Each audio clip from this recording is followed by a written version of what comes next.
us now. With a flexible spine and a presence of mind, fitting in ain't easy when you're one of a kind. Doing it our own way and we live in our lives to fly a little higher.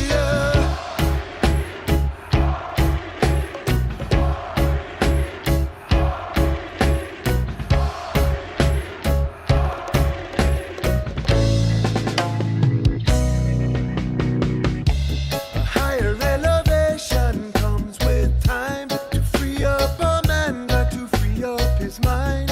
Know if you shall seek, then you shall find. You want a revolution, but you need a revelation. Before the move comes the meditation. Meditation. Ooh.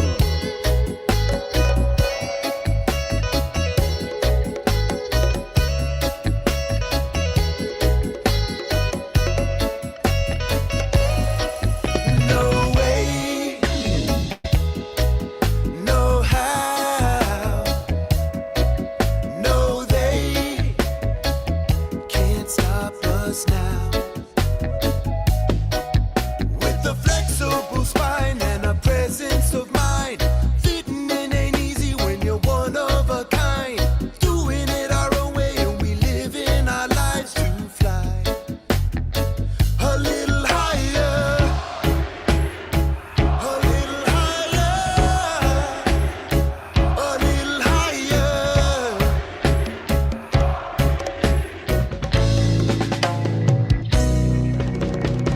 You feel me? I hope you do.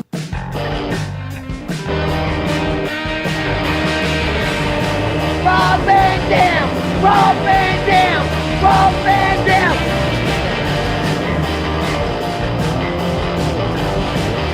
I'm Rob Van Dam. The whole show. From Battle Creek, Michigan, weighing 230 pounds, Rob Van Dam. Boom. Hey, Nailed it. Tell me the story again. How did I lose the 5 pounds on my announcement? So yes, so when I put Howard Finkel's voice through AI, AI changed it to 230 pounds because they couldn't hear Howard clearly. Oh, okay. So dang it, Howard. I'm sorry. Howard. It just sounds weird just because I've heard like 235 pounds for the 98% of the time over the last 30 years. So.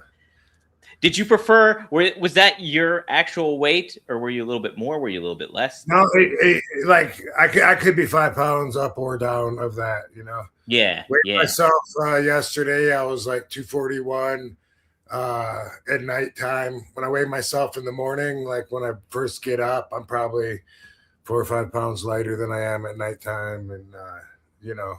But I fluctuate like within there. I never added a bunch of weight to my actual weight like a lot of people in the business tend to do, because I didn't find it credible, you know. Like you heard Brian Cage say last week, he said he thought that I was a small guy because of my style or whatever, and then when he met me, in his words, he's ginormous. But but a lot of people are surprised that that's my real weight, because you know it's a business where there's a lot of 185 pounders that say they're 215 just so they can sound bigger, and that's part of the gimmick. But with me, I never added weight because I always figured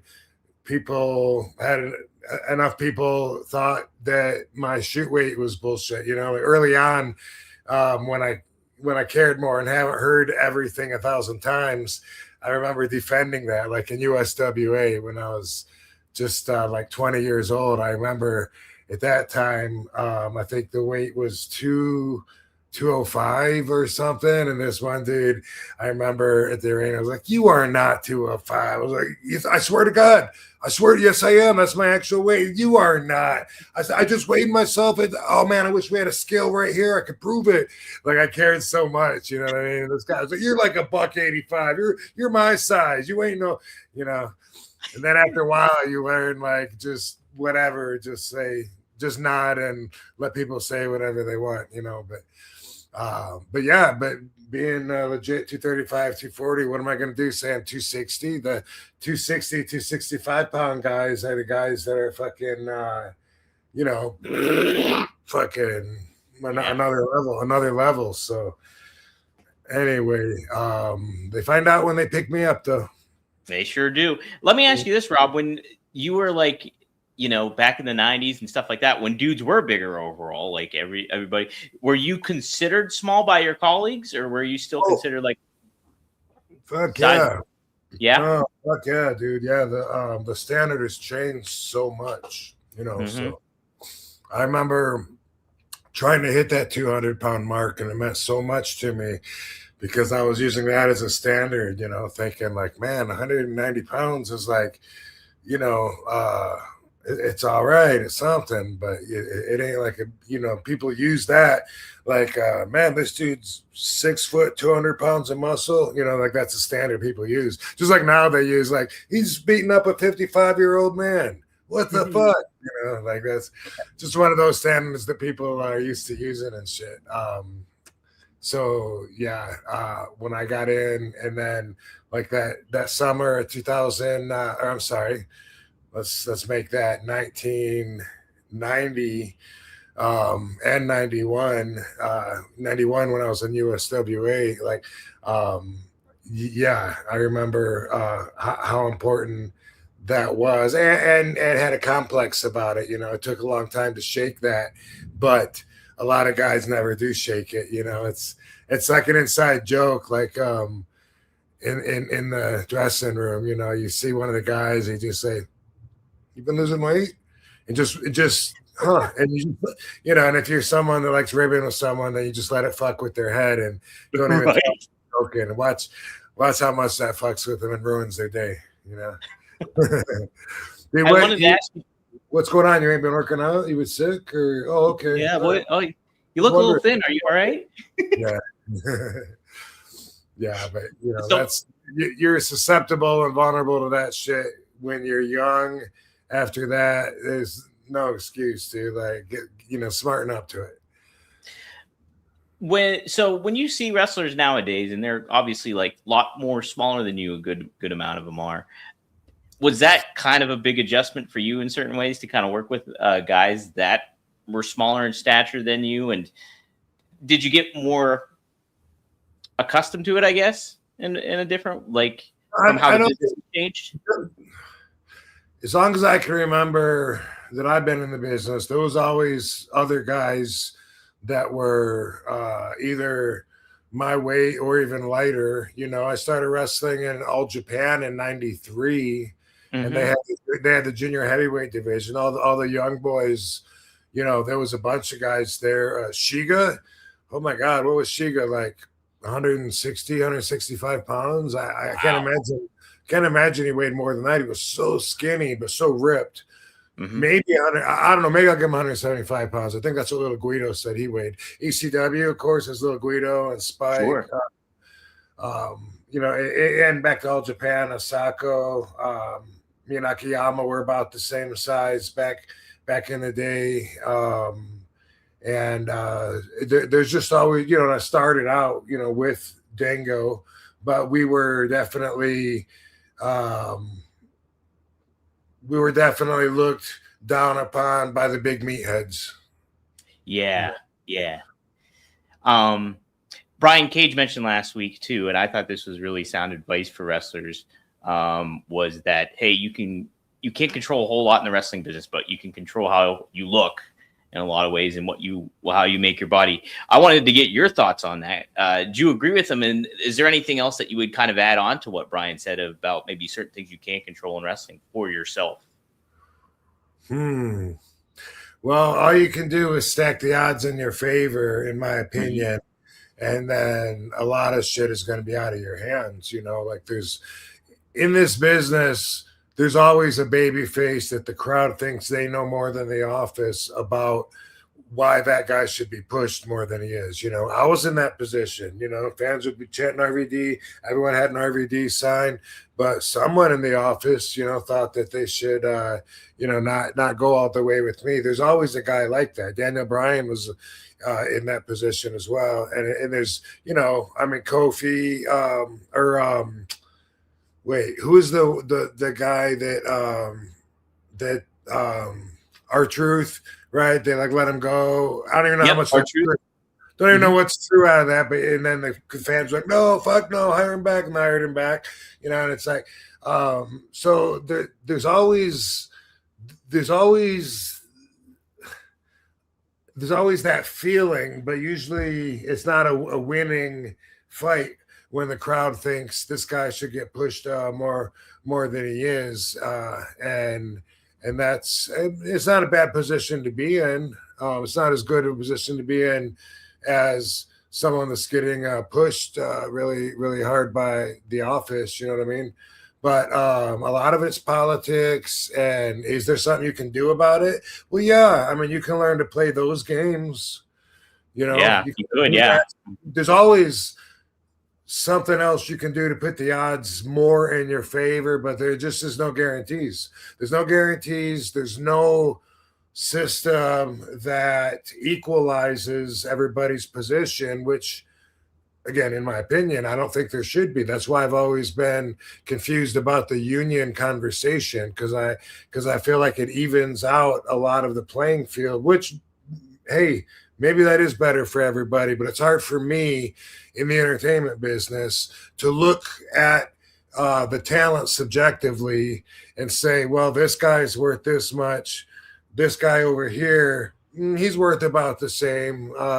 This guy, not quite there. He's a little less. He should be on a scale down. It's hard to do that. I mean, it really depends on your popularity, your marketability, who's buying tickets to come and see you, who in the future, if they do things right with you, can they get into that position where people will be buying tickets to see you, and who do they want to invest in for the future and take a chance with? So no matter what you do to put the as many odds as you can in your favor, there's still a lot that you just got to throw your hands up and say, well, I did all I could and it wasn't fair. It is that kind of business. It definitely is. And that's the thing too. It's like, if you look at organized sports and like anything like that, a lot of it depends on how talented you are and what you can do on the field or the basketball court or the baseball field, you name it. But like in wrestling, you can present yourself in a certain manner and have that talent, but it really depends on like one or two people that make that final decision, and how your story or career goes in the ring, quote unquote. So and also when you're in that position and you hear what you want to hear, what I mean? Mm-hmm. Like nobody wants criticism if it's something bad against them, but they'll listen to the fans tell them they're being screwed over because they're the best in the company and the company needs them. That's who I want to listen to. You know what I mean? Like ignore, and because of that, a lot of times some wrestlers will be missing something and they don't know it because they refuse to hear it. The fans that are on their side, that are pumping their heads up, don't know what they're missing because they're not in the business. But sometimes in the office, there is something. It could be, hey, this big guy needs to wrestle more like a big guy and quit doing sunset flips. We need to build him like he makes himself look smaller when he's doing that. It could be something else, but at the same time, they see that totally different. I'm showing everything I can do. Like they don't get it. They don't get me. It's easy to be in that position, but in the bigger picture, have the other part of that true as well. Mm-hmm. Yeah. Yeah, no, that's a great point. I thought what was cool too last week with Brian is like he was talking about like how people were saying that he was kind of too generous in a lot of ways in the ring and gave a lot to his opponent and stuff like that. And he kind of acknowledged that was a bit of a flaw of his. And then I like too how you followed up. Are you planning to change that? You kind of asked him, is like, what it's, and he was like, oh, definitely. I'm definitely going to do that. And that was pretty cool, I thought, to see, because it's like Brian is so talented. He's got just the great look about him. And like, it's just like he's been very giving over the business. So it'll be neat to see him once he gets back in the ring and kind of change that kind of mentality for himself, I think. Yeah. And you know, the way the business is always changing right now with some of the moves that I always, you know, tell you I'm not a fan of, like the Canadian Destroyer, and Spanish Fly. I think it could be like, if there's someone like me in the office, it could be just the fact that the wrestlers do a specific move. If I'm in the office, I could be saying, well, he doesn't get it. He doesn't get it if he still thinks he can just grab the guy and they both can jump at the same time. Like, he's definitely, you know, his mind isn't there yet. It could be like something small like that, and they would refuse to hear that because they said, "Do you hear the pop? It gets a pop every time. You're crazy, man. This is business." Well, no, it's not. It's killing the business. It's shit that doesn't work. And overall, if it's something that hurts the credibility of my show, and I'm sitting in the throne, the king's throne, it's my show, you know, it could be something small like that. Like, let me just wait till he gets it and he's committed and he realizes, you know, that you don't turn it off and quit working to get a spot over and then turn it back on. That's a great point too, because I mean, that's something that a lot of wrestlers probably don't consider. They want to get their shit in, quote unquote, or whatever it may be. But like, at the same time, you got to understand too who you're working for. What is that promoter or, you know, owner's kind of philosophy on wrestling, or how does he view things? So if you're like working for somebody like a Vince McMahon and he doesn't like a certain aspect of how wrestling goes down, you do something like that, you are going to get labeled as something, you know, and when point in time comes for all that kind of stuff. So that's a really good point to make too. And it's what separates a lot of the garbage wrestlers from ever being in a top company, unless the business changes so much that the top company's standards fall that low. Otherwise, I see so many shows with, like, it looks like 4 people in the crowd, and there's 2 wrestlers, and they just find like the highest thing they can, and they both stand there next to each other, and they, like, maybe they grab each other, and then they both look, and then they both jump, and then go through light bulbs and a pile of shit or whatever, and it's like, where was the move? Who did what to who? You guys both, you know, did like a suicide dive, like Lover's Leap. That's what that was. It was a lover's leap, and you guys should just go fuck each other.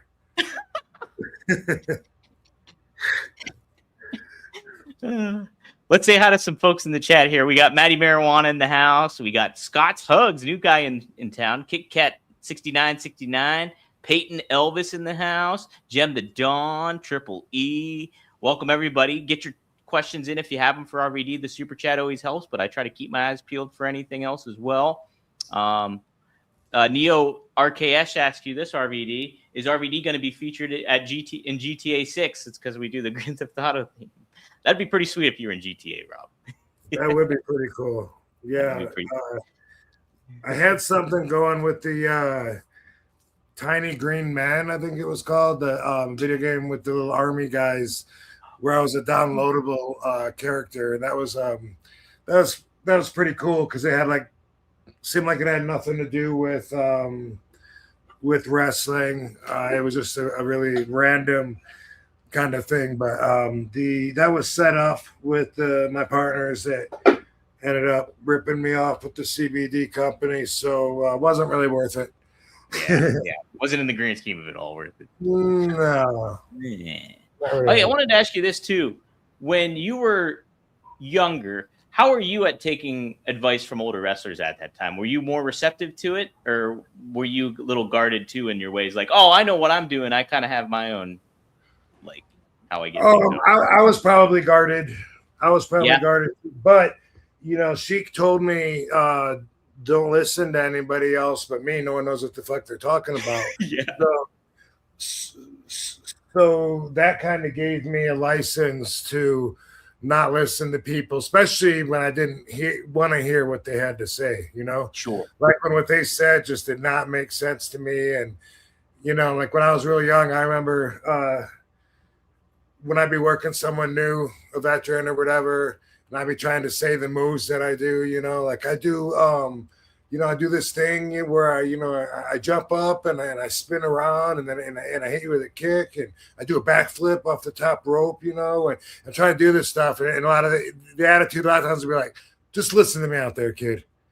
And that used to drive me nuts because I'm like, this guy doesn't know my moves. How's he going to be fucking calling my shit out there leading me when my whole deal is I want to be different.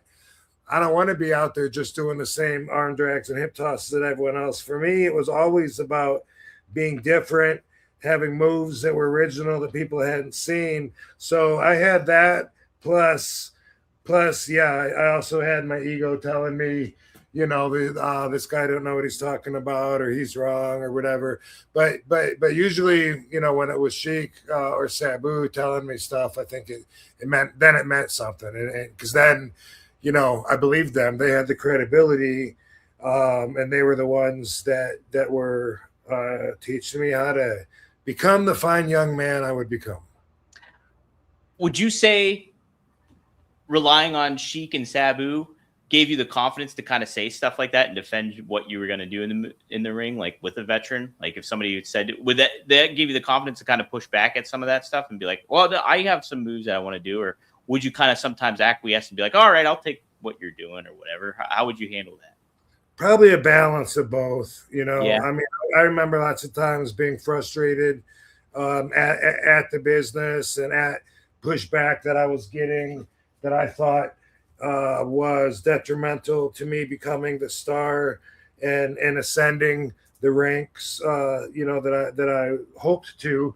And I thought, like, definitely if I listen to this guy my whole career, I ain't going to be shit. If I go out there every night and then just listen to the veteran or the heel or whatever, and nobody knows my moves, and because, especially at that time, you're working someone different every night because unless you're in a territory, you travel and, hey, I got a show in Pittsburgh, I got a show in Wheeling, West Virginia, and you don't know who the fuck you're working. Maybe you've worked with them before, maybe not, especially your first year or two, not, Yeah. You haven't worked anybody. And so yeah, I mean, I definitely was reluctant at times to even want to follow the path that they were following at all. It made me sometimes down about the business. And I remember this.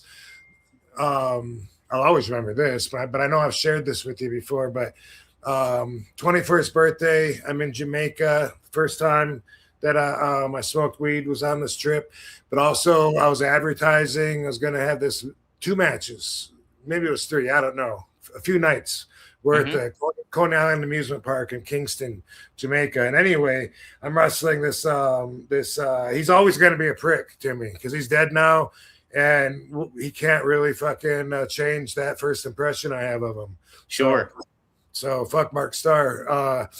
But I do understand a little bit more about his thought process, just knowing the business. Still fuck him. Not something I would do to a young green kid ever. So fuck him. He was a dick. But anyway, we have a match, and I've been like on the news promoting and all excited and all this. And then I get to wrestle him, and something got fucked up at the very, very start. I don't know what it was. And so then he decided, I'm not going to take a chance with this kid. I'm going to teach him a lesson. And he picked me up and he power bombed me. And he picked me up and he power bombed me.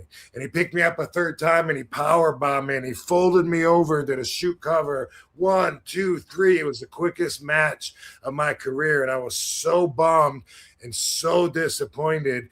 And anyway, when I got back to the dressing room, him, Jimmy Backlund, another stooge hung out with them, Coconut Dude. They were all standing there, and Jimmy Backlund's like, who the fuck trained you? And I'm like, Sheik trained me. Well, he must not know what the fuck he's doing then. And I was so insulted by him saying that because I was like, you guys, I was too young and green to stand up to him and say this. But I'm Sure. thinking, you guys will never be the fucking original Sheik. That man's a legend, and I've had more people probably tell me I'm going to be world champion already, even though I've only wrestled for 3 years, than you jobbers have gotten in the last 15 years. So fuck off, you know. I didn't say that. I didn't say that, but if I go back in time, that would be the message I had for those guys. Yeah. And that's the funny thing too, Rob. You're naming those guys, and maybe like some They're all historians dead. know. They're all dead. Yeah, you were naming them. Maybe some historians know who they are. I don't know who the fuck they are. I never heard of them. No, Jimmy Backlund, Gigolo Jimmy Backlund, Jimmy Del Rey. He wrestles Jimmy Del Rey. And so, okay. I know Jimmy Del Rey. To my point, they were not legends, and they were that part of the business. You know, the boys. Let's rib him. Let's put drugs in his drink, and when he passes out, shave his eyebrows. They were that kind of assholes. Oh man, yeah, and I mean, and that kind of goes to show you too why they didn't make it too far either in certain ways. You know, if they had that kind of attitude a lot of the times, that doesn't benefit you. I'm sure they made it in their minds. Yep, right. Yeah. We have some super chats. Matty Marijuana leads us off with this one. He says, "Go fund me RVD to frog splash Pat McAfee at Mania." Have you seen all the Pat McAfee stuff going on recently, Rob? I have not. Okay. Well, what's been happening is they inserted Pat McAfee into the Randy Orton Cody Rhodes storyline, and they turned Pat McAfee heel. He's a heel now, and he's like he's on Randy Orton's side, and he's saying like, you know, Randy Orton's gonna save the business, blah blah blah, and they're attacking Cody Rhodes. But what happened on top of it too is, I don't know if WWE leaked it. They're blending reality with, you know, storyline, but TKO. Reportedly, Ari Emanuel, who owns TKO, he was the guy that wanted Pat McAfee in this mix because they wanted to rise up ticket sales for WrestleMania. They wanted to boost it up even more. And so Pat McAfee attacks Cody Rhodes on SmackDown. And then later on that night, the report is that WWE brass told Cody Rhodes to go out there and push back about what Pat McAfee said, because he mentioned that ticket sales were low on the show. And like, how is that going to help WrestleMania if you're saying ticket sales are low and stuff like that? How's it going to feel like a big deal? So Cody Rhodes cuts this shoot promo. Who knows if it's real or if they're all in cahoots and it's blurring of the lines, but it's creating a lot of news going on. I don't know if it's good news necessarily, but we're going to see it's creating a lot of conversation surrounding WrestleMania. So that's kind of what's going on. Wow. And so Pat McAfee is booked at WrestleMania as the savior to help ratings. Pat McAfee. Yeah, like in a roundabout way, because what's rumored too is Ari Emanuel, who owns TKO, he wants Pat McAfee to be the next Sylvester Stallone, like in action movies eventually, and doing all this kind of stuff and being like a big star. And he already is like a big star outside of wrestling, but like, so he's really wanting Pat McAfee in the mix and getting those ticket sales boosted up. And so who knows if this is all a big kind of storyline that's all everybody's working together to do it. But at the same time, and even just tonight on Raw, CM Punk cut a little bit of a promo against Pat McAfee too, and he's like, hey, your agent, meaning Ari Emanuel, needs to tell everybody at TKO to drop the WrestleMania ticket sales. He said that on Raw tonight. So it's just like, what's going on here? It's kind of wild stuff at the moment. But interesting. Yeah. Do you like Pat McAfee? What do you think of him, like getting inserted? Sure. Yeah, I mean, I've seen very little of him, you know, but sure. Yeah. I don't have any stories and haven't really seen a lot of what he does. I've seen him ask a couple of questions or whatever, and you know, sure. Yeah. No, he's good. He's charismatic and stuff like that. I just don't like, from the perspective of it all, I just don't think he fits what they're doing from a story perspective, but we'll see how it goes. He was trained by Rip Rogers, by the way, like early on back in the day. So he's a full-on wrestler. He trained as a wrestler, and then he got in the ring. Yeah, he worked with Adam Cole in NXT, and then he's had a couple of matches. He worked with Gunther at WrestlePalooza, I think it was. And he's done a couple matches and stuff like that. He's not bad, you know. He's not bad. So, but yeah, I mean, like he was mostly the commentator and stuff for WWE and stuff. It was what he was mostly doing. But they just turned him heel, so we'll see where it goes. You know, they're trying to boost some interest, I guess, a little bit. But Good so, luck, Maddie, why don't you frog splash him? Understood. Yep. Frankie Chorizo, thank you for the $5. Always ask the good questions. Did ECW tone down the sex and violence when it got to pay-per-view? How about when it got to TNN? When was it the best? He asked to ECW. So did they tone down the sex and violence when they got to pay-per-view? Or did they amp it up? That's a pretty interesting question. I feel like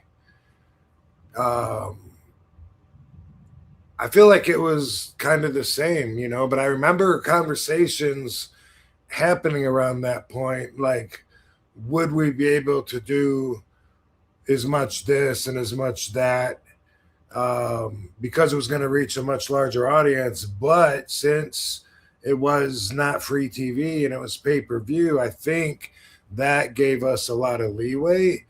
There could have been rules on like so many matches with blood, so many matches with this. I'm not really sure. It sounds like a conversations that might have happened, but you know, it was the first pay-per-view or the second, whatever, that like they brought in Janet Jameson, you know, and so I kind of feel like. Not that they were pushing the envelope anymore, but that they were also not hiding from what we were. I feel like from what I remember of the matches that were on pay-per-view, I feel like it was a pretty good representation of what our product was. It was a little different. It was the first time I remember ever having a time cue in mind. You know, like I didn't know how long 20 minutes was. I just never at that point I never had to feel it when I was out there. Just whatever I felt was good, and I didn't really know how long I went, you know, unless someone told me afterwards. So that wasn't even part of the job until after we started doing pay-per-view. TNN for sure though. And TNN, if everybody remembers right, they even started censoring us. And then Paul did the shoot promo on TNN where I think they took the whole audio out. Maybe I have that VHS tape with his, and he's basically challenging the Nashville network, which is what it was back then, to throw us off the air. And he told us he was doing that because he was stuck there due to contractual obligations, and that we were set up to have a shitty position, and that we needed them to throw us off the air to get away from them. And that's what he told us. I doubt that was 100% true, but he did do the shoot promo. Yeah. So that's when I got into ECW, was during the TNN era, actually. And so I was like, anything that you guys did, even to that level, was like, that's edgy to me. I was like, holy crap, I can't. And like, it was almost still kind of watching like almost like this rebellious underground kind of vibe to it still at that point in time. But I mean, I know it was like before that. It was still the same product. It was just maybe, you know, taken from an R to a PG-13 or something comparable to that level, where, you know, like we'll say no to a few more things that we would have said yes to. right little bit got to find the balance. Maddie chimes in again. Thank you for the Australian $5. He says, RVD and Austin sound so content with their current life. Why do you think some can't be content? RVD or Austin still get two of the biggest crowd pops too. Mania plan. And what's your Mania plan? So that's a great perspective by Maddie too. You guys are pretty comfortable with your life, you and Stone Cold, it seems like, outside of wrestling. There's something that I think everybody I mean, who am I to say what people should do? That's already, I catch myself wanting to put that disclosure up, but I think it's a good idea for people to seek fulfillment. And it's something natural that we do, but fulfillment means that there's actually a finish line. You know what I mean? Like, some people get into the drive so much, they always want more and more and more. And they always, Like why get up if you're not gonna give everything you got to this one thing on your mind, and why even do anything unless you're gonna do it 1,000%? Like that's all bullshit to me. You know what I mean? Yeah. If you want to look at things that way, that's fine. But there's answers. Why do anything if I'm not going to do it 1,000%? Because it needs done. I need to get the mail. I don't have to run out there fast as I can and break a record time and emptying the mailbox and coming back or anything like that. There's no need to be that competitive. And when it comes to competitive, especially now that I'm raising my kids, having such a competitive life, like my almost entire life, now at this stage, I don't think it should be competitive. I don't think everybody should look at everything as competition. It makes you too biased towards your non-subjective self. So if you know what, who cares who's the prettiest girl in the classroom? I mean, maybe it's subjective. I shouldn't say who cares, but everybody shouldn't care that much. Especially if you're a girl, you shouldn't have to be, you shouldn't have to worry about being the best at everything. Okay, who's the funniest one in here? Me. Everybody wants to be in that number one spot, no matter what you're talking about. Who here likes pizza? I got a free pizza for whoever likes it the most. Me. I do. Everything is so fucking competitive, and everybody compares themselves to everybody. It's okay to do that on the download just to get your standards, but I don't agree with living like that in competition and in comparison. What if you are a fat kid? What if you weigh 400 pounds and another kid says, dude, you're a big dude. He's going to be, instincts are to be defensive, fuck off, man. Your mama's a big dude. You know what I mean? Like we have that in us, and it's so stupid. If you weren't biased to your own self, maybe you would be like, yeah, and it would be like so much easier to deal with. And it doesn't even mean that it's true. It just means somebody is telling you subjectively they think you're a big dude. So it's like, and well, what's the point to it? It's supposed to hurt my feelings, because it doesn't, unless I look at it as if like I'm not doing good in the competition. I'm not doing good comparing me to all these other kids. Oh no, I'm standing out by this one flaw. Fuck that. You know what? What if you were just like, hey man, your hair's funny? What if you were like, yeah, I guess it is. You're right. Boom. I mean, people don't know how to be like that. But honestly, there's so much more positive energy, less room for tension, stress, awkwardness, and it's taking competition out. I forgot what the question was that Maddie asked now because he didn't make too much of a question, but he did say, let me see here. I'll pull back up. He said, RVD and Austin sound so content with their current life. Why do you think some can't be content? Yeah. I think it has a lot to do with comparing their paths to other people's paths. The word is fulfilledness. Okay. I feel fulfilled. You know what I mean? I feel fulfilled in life. A lot of people don't because they have a lot of stuff that they feel like they need to do that they haven't done yet. I got goals still, things that I want to get around to doing and whatever. But overall, they're not important. They're not needs. And I'm fulfilled because I have a family of love. I have an understanding of how to live life, a great relationship with the universe. And being fulfilled is like feeling content is a word that does describe it, but content is just such a mellow first level feeling. Like content means, okay, I'm content. I'm fine. Where I don't need anything. I'm just fine. I'm pleased with the way things are going. Leave me alone. I'm content. Leave me right here. Fulfilled can be the same thing, but it also can be, you know, like an abundance of what you consider joyful. And a lot of people can't have that because they're always going to compare. You know, what if I was like, hey, you know, at least I got enough money when I'm at the grocery store. I can buy whatever I want. I don't have to say, oh no, I got to wait till that's on sale.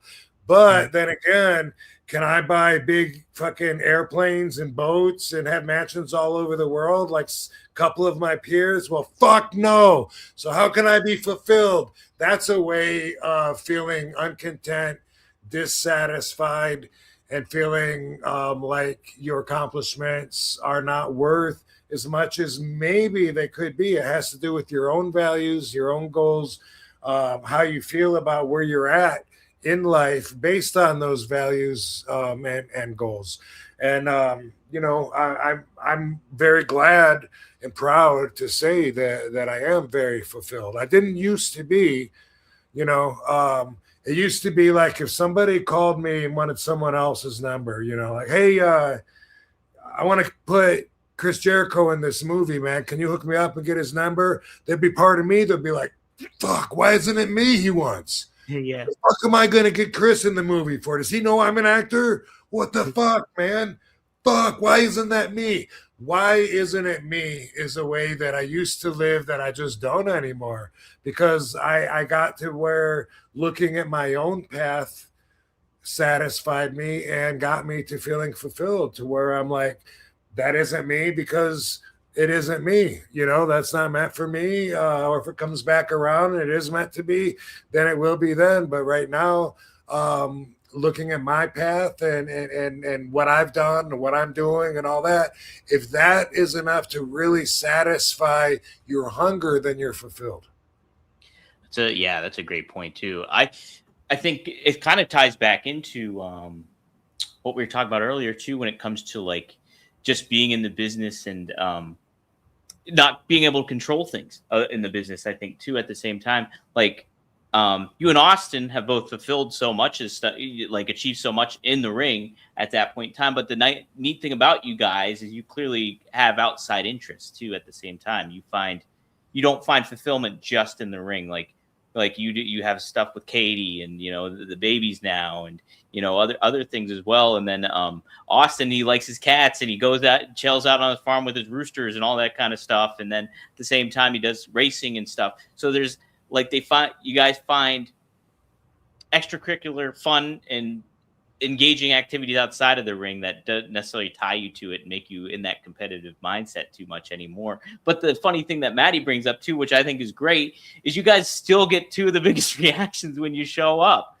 Like, and it's just like, I think that speaks to what you guys do like outside of it, because it's like, oh, I could come back and do something, but I don't need to. And I think fans get attracted to that, I think, too, at the same time. I think also that a lot of the questions that I have a hard time answering, I think it's because of this, you know, like if you said, who's the one guy that you really want to wrestle, you haven't wrestled, wouldn't that make me be unfulfilled? Right.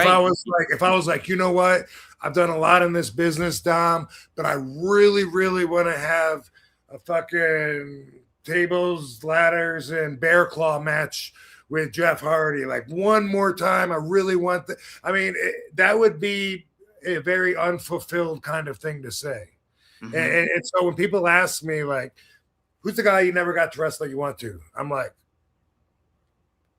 I don't do fantasy matches, you know, and then I just name, like, let me just think of someone that'd be cool. Okay, yeah, Bad News Brown. You know, my answer might change next week, but I don't have answers for things like that because I look at more of being, I'm in the attitude of gratitude, which means, you know, boom, I'm so happy for everything that I have, whereas other people think about, I need so much more things to make me happy. Right, yeah. And it's always like going to be chasing the dragon, so to speak. You're never really going to get it. Exactly. Right? Exactly. And that's not a bad thing if that's what keeps you alive, I guess. but it's not consistent with my values, and that's and that's what I'm saying. I'm not the guy that's going to tell you the early bird gets the worm. I don't eat worms. Fucking let the neighbor get the coffee before me. I don't give a fuck. You know what I mean? It's like all those little expressions that are supposed to motivate you. Like boom, you sleeping until 10 o'clock. Guess what? Your neighbor already got 4 jobs done today. He's done this. That's great. If that's what you want to do, motivate yourself, get that drive, and feel like you've got a lot of stuff that you have to do in order to feel fulfilled for the day. But that's not me. It's not. And I think that's what makes you so engaging to fans too, is like, oh, Rob has that attitude. Like, oh, I could do with or without it. I don't necessarily need it. And I think that's a kind of a cool factor. You and Steve have it still in this. I think that's a great point Matty has to make. He also makes another great point. He wants to see you also frog splash Randy Orton and a receipt for the punt that he gave you. So that'd be nice. Yeah, I do still owe him. I do still owe him for that punt. That was a stiff ass fucking kick. Had me seeing stars. Yeah, I had some really good matches. I always like the matches with Randy, except sometimes I felt like my position during that was just to be a ragdoll to get him over, which happens a lot. And it's hard to feel fulfilled when you're doing shit like that. So being away from that also helps me feel more fulfilled. And you know what I mean? Like my whole last run in 2015, when I was in WWE, staring at the lights every single night, I was not content or fulfilled. Quite the opposite during that whole fucking run. Well, I don't blame you on that one. I don't blame you on that one because, like I said before on here, when you showed up, when you returned, I think it was like Money in the Bank in Philly or whatever. And that was 2013. That was before, yeah. That was before. But like I remember being so amped up and like RVD's back that finally they're gonna get something good going again with them and everything like that. And then they brought you back for like the regular time, and then you were just like a side character basically. We're just like, what the fuck? It's RVD, man. I had a really good return in 13, and then like a year went by, and then I came back and shouldn't have.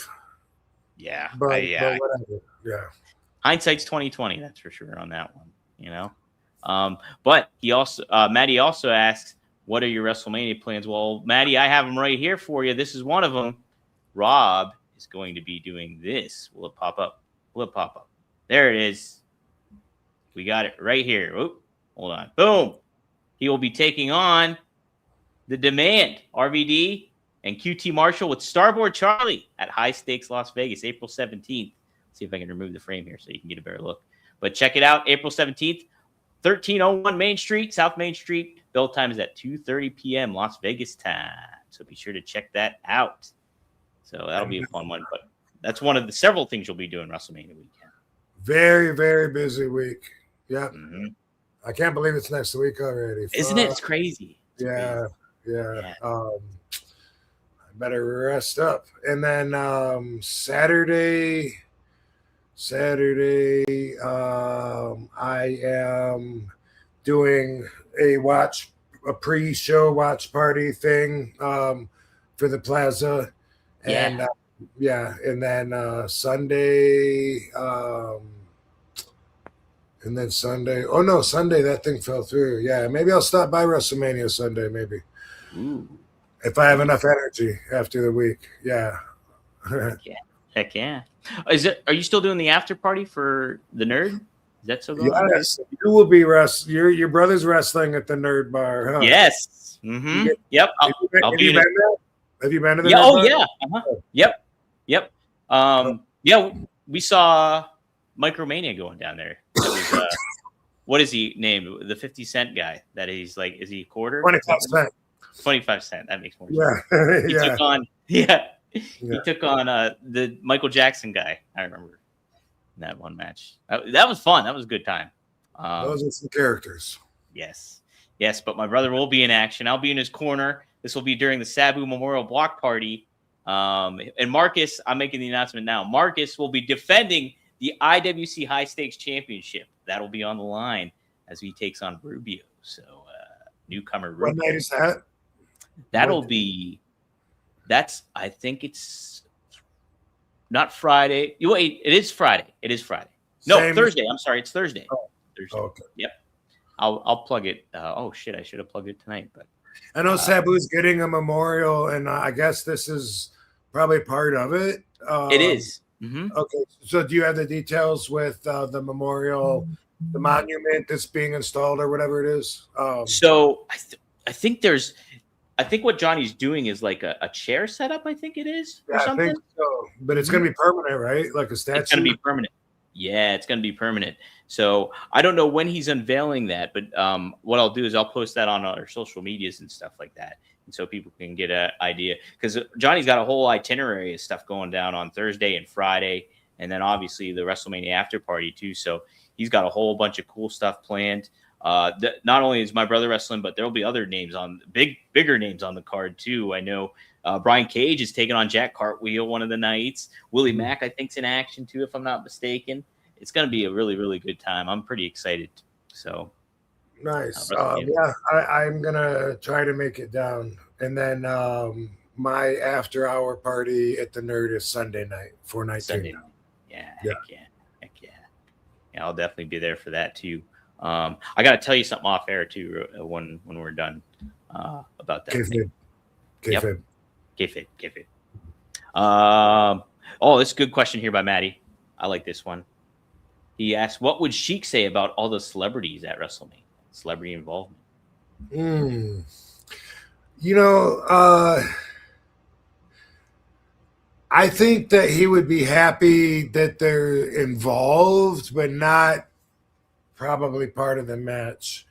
And that's, I mean, I could be wrong, but since y'all know that I don't like it when non-wrestlers wrestle and make it look easy. Even wrestlers aren't good enough to wrestle till they're doing it 4 or 5 years. And by the way, when I repost on Instagram all the times wrestlers are diving and landing on their head and fucking up and falling, I do that with intention, because when I'm reposting it, every time I'm thinking these are people that are doing shit they shouldn't be doing. Right. You know, I mean, you guys might be getting sick of hearing us old heads say this is how it used to be, but for the sake of conversation, I mean, that's where my insight is. So, you know, deal with it a little bit here. I'm just letting you know it used to be like even on indie shows, like I would be like the only guy that would be jumping over the top rope to the floor, like a tope, like that would be like a high spot of the whole show. And it was because I was acrobatic. I was a high flyer. It wasn't like Manny Fernandez and Wahoo McDaniel were going over the top rope, diving to the floor. But now that everybody thinks they have to do everybody else's shit, a lot of people are trying to get moves over when it's very unnatural for them, whether it's the Van Daminator and they suck at it, whether it's dives, whether it's hardcore using weapons and exposing the business, because everybody can tell, that he's fucking selling something when you got the impact was nowhere near. And I got some things in mind, but I don't want to insult anybody. Stuff that I've seen, but a lot of that is in my mind when I'm posting it. A lot of times that's why, like, all right, that dude's 400 pounds. He's not an acrobatic guy. And by the way, I never had 18 guys to catch me either. It was like one guy, right? Sometimes two, and that'd be a high spot. Like if there's two guys and they're looking at each other, like, oh my God, what are we gonna do? Then it would be like even like, wow, you got two guys down with one fucking bowling ball. That's great. But the fact that you see 15 people out there to catch, that tells you the person diving should not be doing this. That's it, right? That is not a diver. That's not a high spotter. That's somebody that doesn't know their realm of wrestling, in at least, compared to old school rules. Well, sometimes you'd have no people catching you if you had Lance Storm. You're wrestling. That was my risk. Nowadays, I think Lance would get in trouble. Right. You know, that's what's crazy is like that was my risk. Like if you're gonna do a high risk move, you're taking the risk.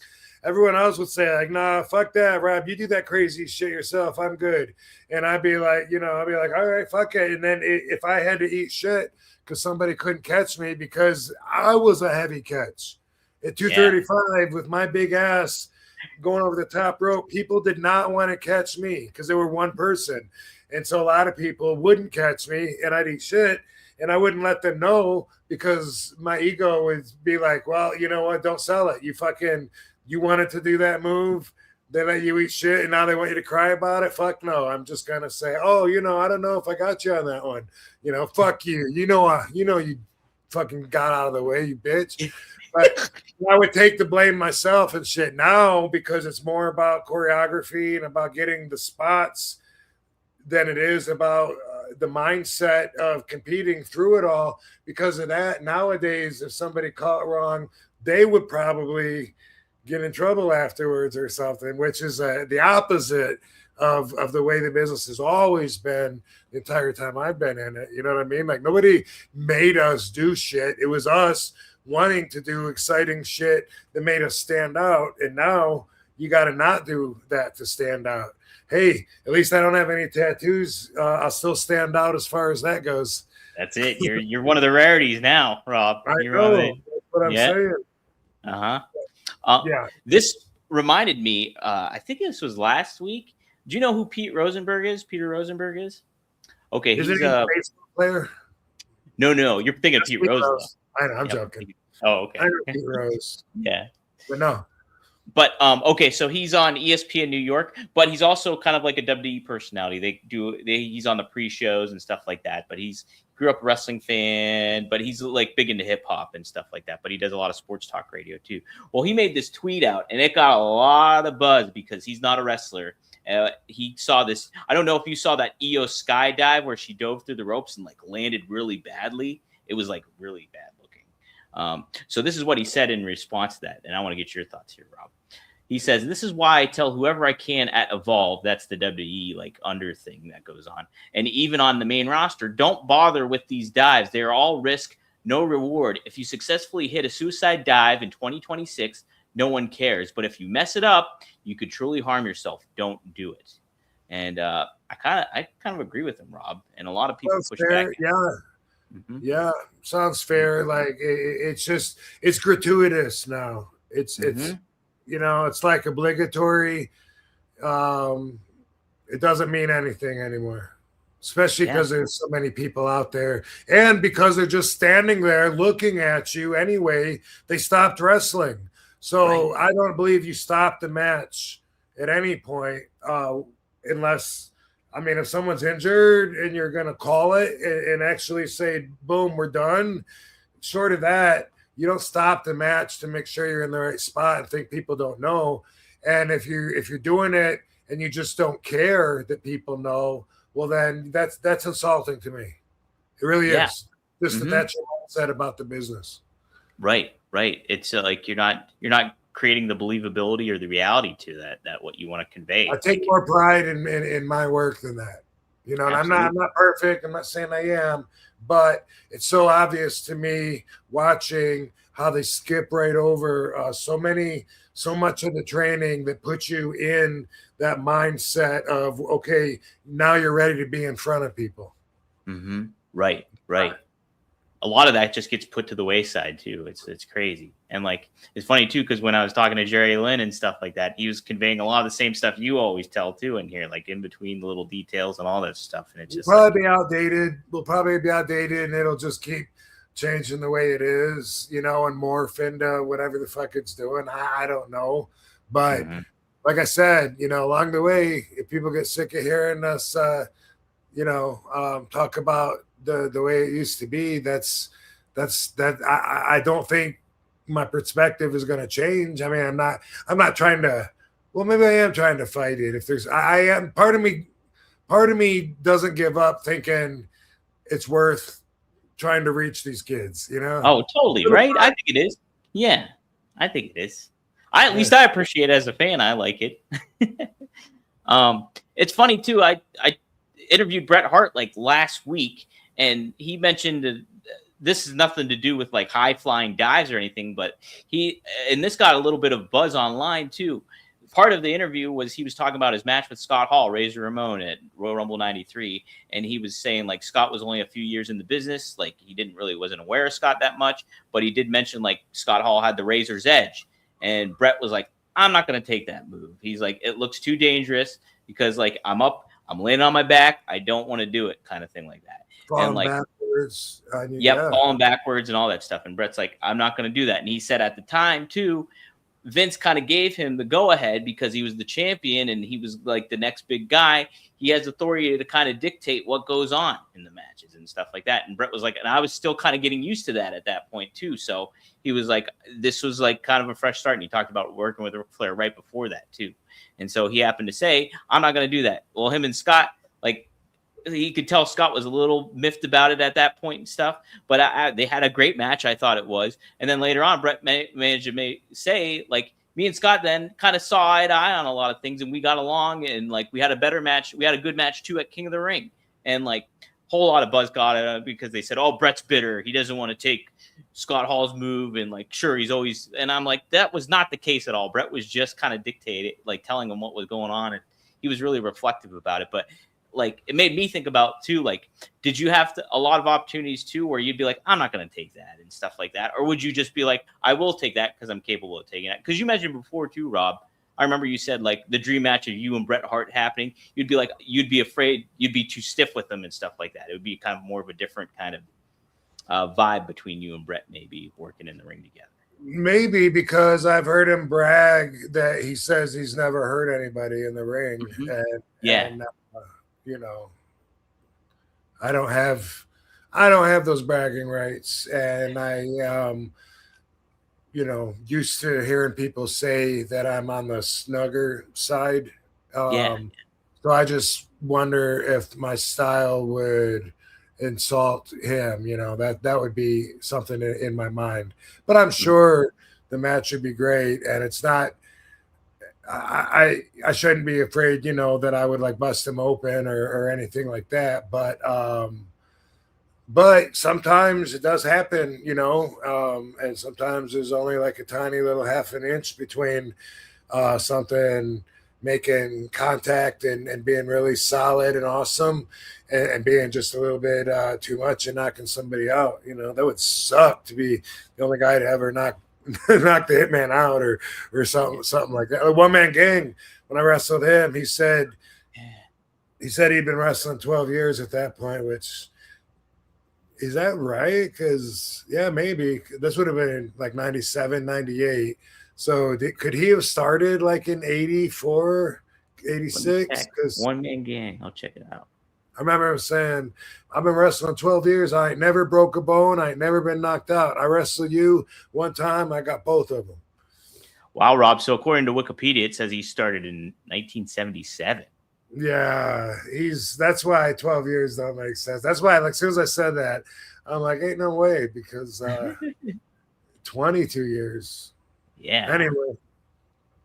Age of 17, it says, on the independent circuit in Carolina. Well, maybe I remember it wrong. Either that or he didn't want to sound like he was old. But either way,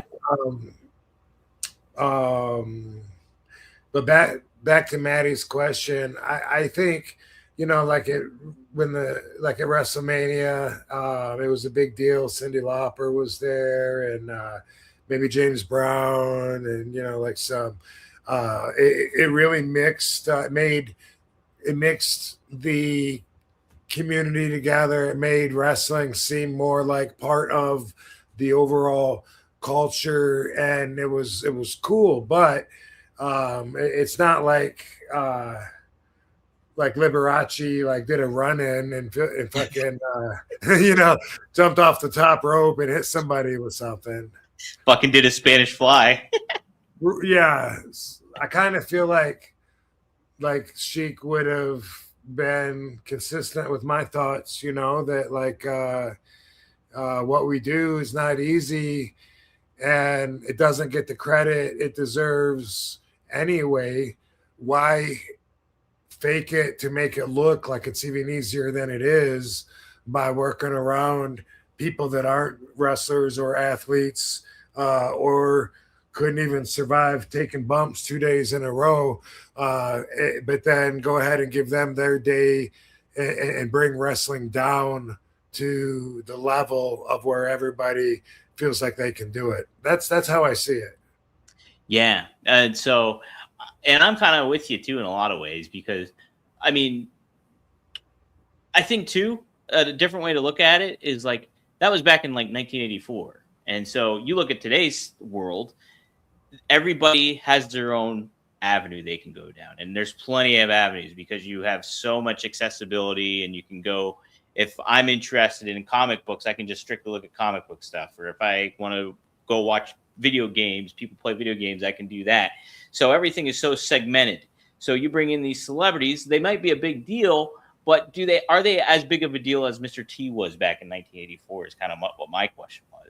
You know, I wasn't alive at that point, so I don't even know. But I mean, like, I can't take that firsthand. But yeah, well, I got something I gotta say to that, and this is for perspective for people listening too, because I just think this is interesting, and a lot of people might not realize this or overlook it. Celebrities were bigger back then. We only had 3 channels growing up.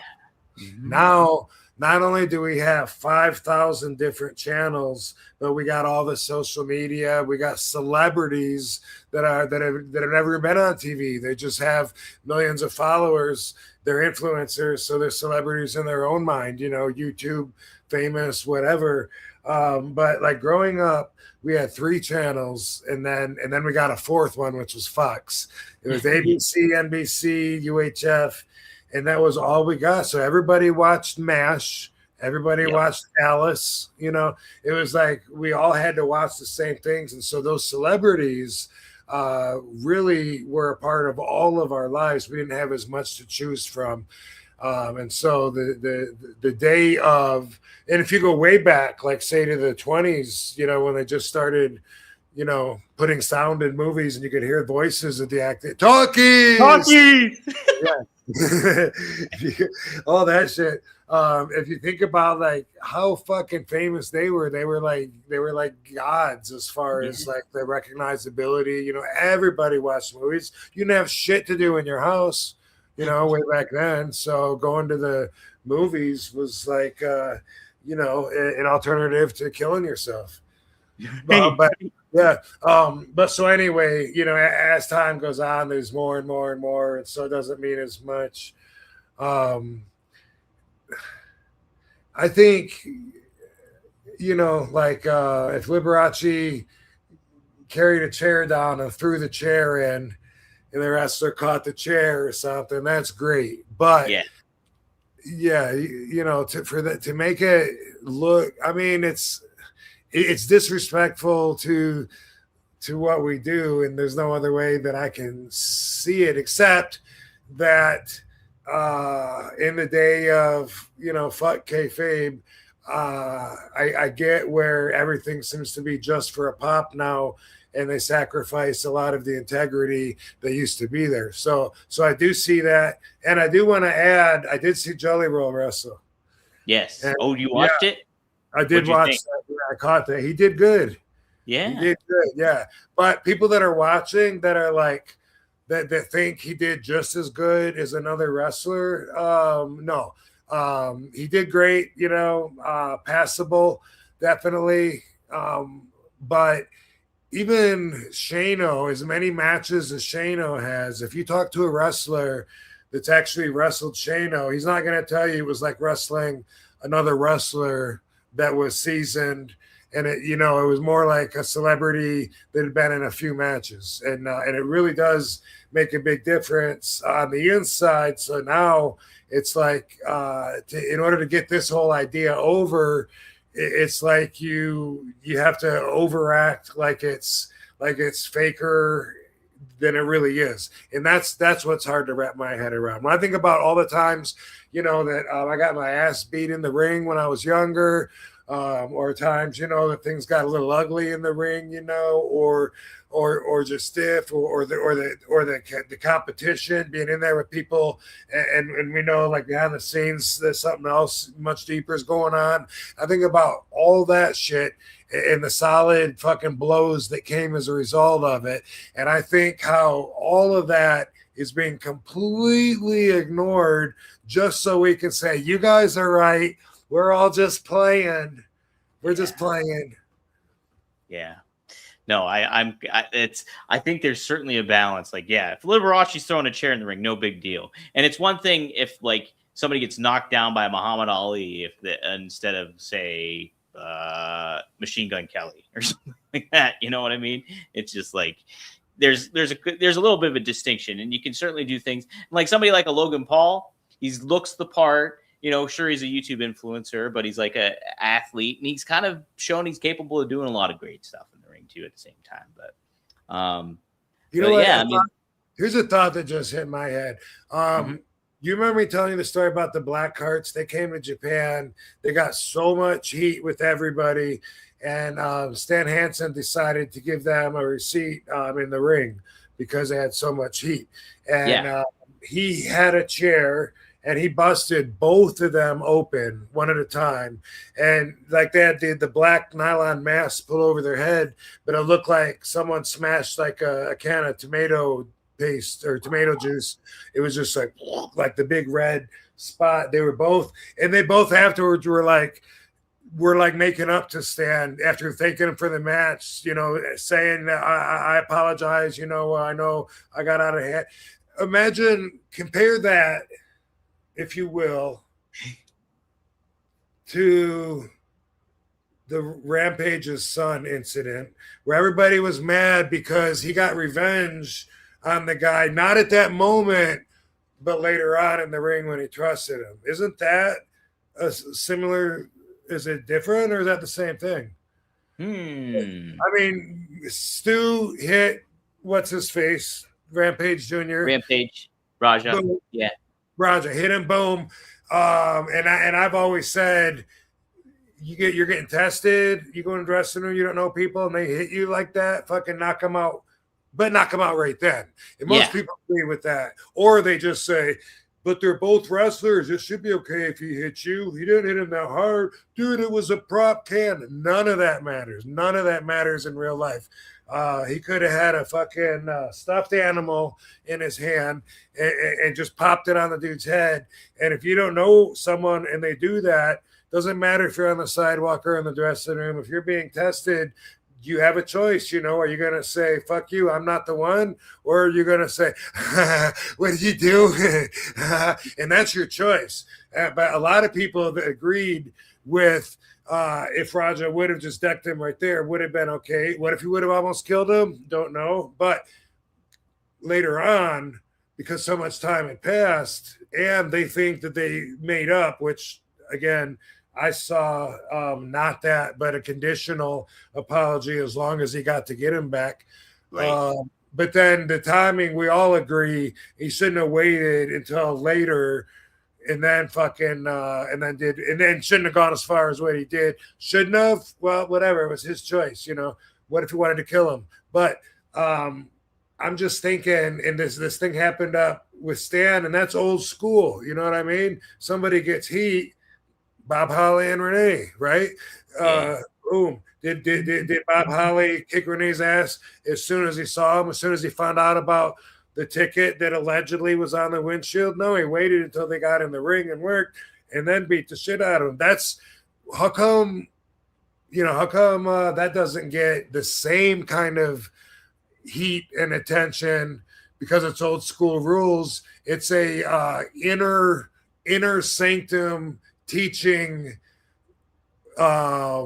process, you know what I mean? Like within, and so outsiders can see that as something a little more acceptable, but really it's kind of the same thing, except for the fact that Raja had no business being there because he wasn't even a wrestler. Right. He wasn't. Yeah, that's it too. That's I guess one caveat to it, but I think that's a fair point nonetheless too. It's like, you settled in the got heat with somebody. and then you got to work them. I mean, you kind of expect it, like yeah, they're gonna be wanting, you know what I mean? So yeah. Anyway, just a thought, just explaining some of the inside sillyisms that people on the outside just don't understand. Yeah, ain't that the truth? That's very true. Jim the Don has a RVDology question for you, Rob. This is a good one too. I think we're all capable of doing this. Jim the Don, $2. Thanks for asking. RVDology on Overthinking. Stoked to see you WrestleMania weekend. What's your thought process on Overthinking? Rob, jeez, almost called you Robert, my co-host, my other co-host. My thoughts on Overthinking are this. You like you said, it's something that we all do. Worrying doesn't solve anything. If you add worry to it, and then it's fucked, the worst happens, then you stressed out, and then still had shit at the end. If you don't worry, at least you can have and you still end up there. It's actually less suffering in the long run. But here's the thing: you have to ask yourself, is it something you can do something about? If the answer is no, then you just have to reason with yourself. Dude, it already happened. I keep thinking about, why did I say that to him? Why the fuck did I say that to him? God, I wish I wouldn't have said that. But you already did. Is there anything you can do about it to fix it moving forward? Could you say something else to him about it? Could you bring it up? Okay, well then, by thinking about it and obsessing about it, even though it already happened, if you can find a solution, in other words, if there's something you can do about it, then not only is it worth thinking about, but now you know how much to think about it. And then boom, you solved it. You're done. You thought about it and you got a solution. So good. Now you feel better. You won't obsess about it. If there's nothing you can do about it, like, damn, I should have fucking told him that. Now he's gone. Or damn, I fucking forgot. I wanted to give him this thing and now he's gone. Whatever it is. I mean, it could be really deep. Could be experiencing something with someone that's a loved one that's gone, whatever.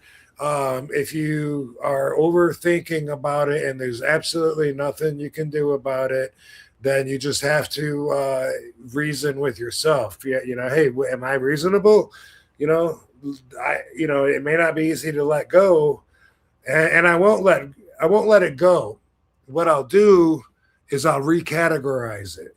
So I'll still remember that conversation that I had that I'm regretting, but instead of it being something I obsess over, I'm going to recategorize it right now because I realize there's nothing I can do about it.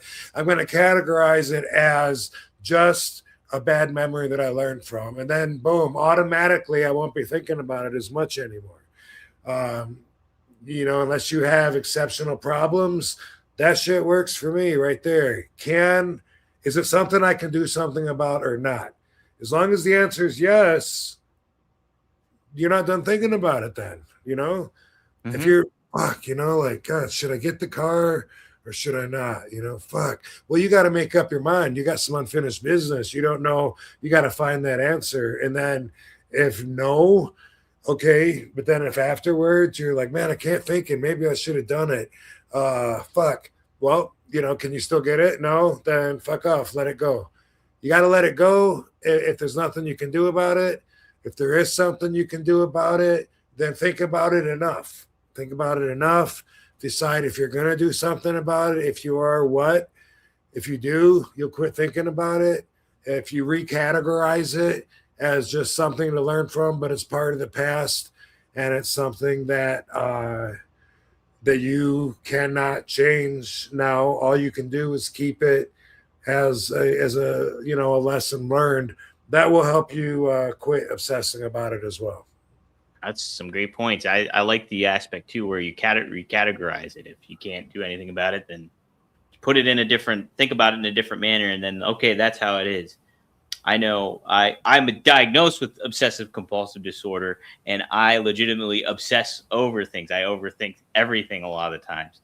And like something just from the bare minimum, what you can even do is acknowledge that you're overthinking it. Like, oh, am I spending too much time on this? And then kind of make realization of it, and then be like, okay, I just have to redirect myself and like just think about something different, or like what you're doing in the moment and everything like that. And that's kind of a good foundation to kind of get yourself away from that. But I think, Rob, what you added on to it too, recategorizing it and thinking about it a little differently, is like a good grand scheme of how to help in the ultimate realm. Sure. Yeah, because it may not go away, but it doesn't mean the same thing anymore once you recategorize it. So I still hate myself over some things that I did when I was like 20 or 21, just being a really shitty boyfriend, to somebody that was really nice. And I think about like, and sometimes I think about it and I'm like, so like ashamed but what I had to do was, instead of using that as a source to be ashamed of, I have to use it as something to be proud of, because I'm not that person anymore. And I'm so glad that I've grown so much and changed so much from that I'm able to see that as the exact opposite of good values. And I see so many other people that are there right now. And I just think, man, are they going to grow someday and look back at what assholes they are now? Or are they just always going to live right there and just be, basic thinkers and or low life people with a lot of drama? Rob, I can't tell you how much I think about people now in the basic thinker kind of category, where it's just like, are they going to move on from where they're thinking currently? Or are they? How long are they going to stay in that position? Right. Yeah. And although the answer is not there for you, what you need to do is just be grateful that you are someone that's traveled from, that you're growing and that you see the growth, and that you can look back at a point where you used to be and see so much improvement that you would not ever want to be that person again, and recognize that in other people too. Yeah, absolutely. Hey, seeing like I used to be. Yeah, I used to be like that. I used to be an asshole. Yeah. I used to do all that stuff. Another thing, Jem, too, real quick, and this is my therapist told me this too, is give yourself an allotted time to think about something, or plan to think. Allotted. Allotted time? Yeah, an allotted time. So be like, okay, I'm going to think about this for like 15 minutes, or pick a time at 2:30. I'll think about that. And then set yourself some time to think about that if you really want to, but that kind of helps you can move on to. That's cool. Yeah. All right. More super chats. We'll plow through some of these. Triple E. Rob, we haven't talked about this yet. Triple E asked this one. Y'all's predictions for Sandman versus the Invisible Man at Joey Janela's spring break. Y'all see the videos he shot? Will RVD cost Marcus's match and do a run-in? Yeah. I saw Sandman on a talk show sitting on the couch with was it Joey Janela? It was Joey Janela, yep. Mm-hmm. Yeah, and he got attacked by the Invisible Man, Yes. It's what can I say? Oh my God. What do you say to that? It's I'm interested to see what he does with it in the match, and just because I love Sandman, I will probably be entertained by it if I'm able to watch it. But obviously, after talking about how I view celebs in the business, Casper the Friendly Ghost is a step down from there. That's a step down from having a match with a broomstick. What's the worst? Having a match with the broomstick, having a match with a ghost, or having a match with a 9-year-old girl? See that I believe it goes in the ascension level that you just named. So okay. Yeah. All right. But it is what it is, and we can't roll back can't turn back the hands of time, but doesn't mean I have to give in anyway. I mean, my opinion is still going to change. I'm going to watch it, and without insulting him, I'm thinking this is stupid, right? Yeah. What I'm kind of hoping is a little bit of a curveball is going to happen here. It might not be totally the Invisible Man. There might be a little something. I saw him get attacked by the Invisible Man when he was sitting on the couch. It is true. Yes, there was. That is a good point. All right, Maddie. He's a member for 9 months. Thanks for the membership, Maddie. He says 2 bong hits make a right. Oba versus Brock. Who are you picking versus Obafemi versus Brock Lesnar, Rob? Is that the main event at WrestleMania? That's a WrestleMania match that they're having. Obafemi versus Brock Lesnar. I hope I get a chance to watch that one. That'll be a good one. Yeah. Oba all the way. I'm with you for sure. And then he says, Dom is a legend for this show. Part of me wants to pass Dom the bong. Smoke one for him, Van Dam fam. That's right. If I smoked, I would probably not be in a good state of mind. Speaking of, I was just thinking, dude, what I got this sent to me, mud water. Yes. These are, I'm drinking that right now, Rob, actually. That's what I have in the cut. It's a drink? It sounds like I didn't know exactly what it was. And they sent it to us as a gift. They sent it to us, as a gift. You get a frother in there. You get the mud water in there. The frother is awesome, Rob. Mushroom coffee. I dig it. Yeah, I dig it. I've been drinking it. So. Okay, sweet. Well, thank you, Mudwater Cafe. Yes, thank you guys for sure. With a stirrer. Yeah, it's badass, Rob. It's great. You can do your Irish coffees with that too. Froth out those Irish coffees. I will. Yeah, I will. Yeah, Oba and Brock. This is something that's got to stretch out for a while. I think it's got to. You can't just. I can't imagine Brock just beating him and then going on being Brock and no way, and then dropping the whole thing. Like, come on, he's got somebody, another monster that's fucking super over credible. Push him to the moon. Rob, somebody made the pitch to me too. I think my co-host Robert Karpolis, he said what they should do is have Oba beat Brock at WrestleMania. Next night on Raw, put the title on Obafemi. Just have him have a match with somebody like that and just ride that roller coaster that you're going to get with him. Because he's super over Obafemi right now. I'd be up for that. I think it'd be fun stuff.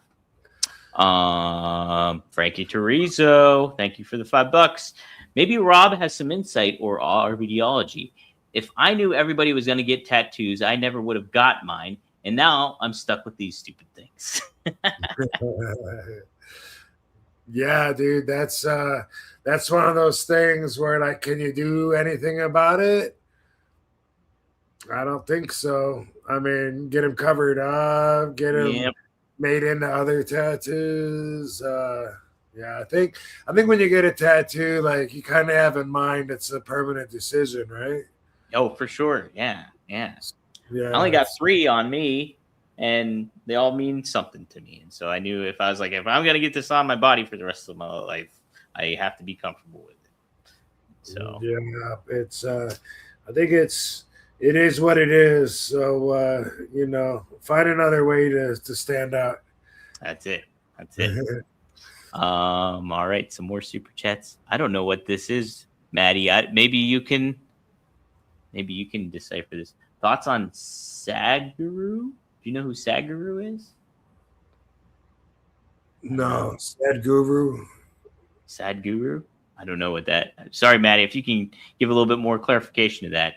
And I think he's asking about Only Wrestlers, but we know what the Only Wrestlers is about now. You know what? We haven't talked about that. Do you want to talk about it? Absolutely. Like, okay. I gotta say, something that I noticed was as hard as we tried to push that thing, talking about it every week, pushing it, we got these shows coming up, we're growing, we're getting more members, this and that. As much as we tried to promote that, as soon as things went south, like nobody until now was even asked about it. So I don't know if nobody gives a fuck or if they just didn't notice or they're just starting to notice or what. But yeah, that I'm not Katie and I are no longer with the OWA. They seem to at this point be continuing to run shows, but it wasn't for us. Let me put it that way. Like we did 3 shows, I believe, and then ended up a little short on. But it wasn't even about that though. It was about not being on the same page at all. Like things that I saw that OWA needed if it was going to grow. I really don't think they cared about and weren't going to do it. Didn't see any growth from show 1 to 2, 2 to 3. Moving forward, we talked about stuff that we were going to do that just wasn't done. And then of course, then I found out that I wasn't even getting paid what I was supposed to be getting paid.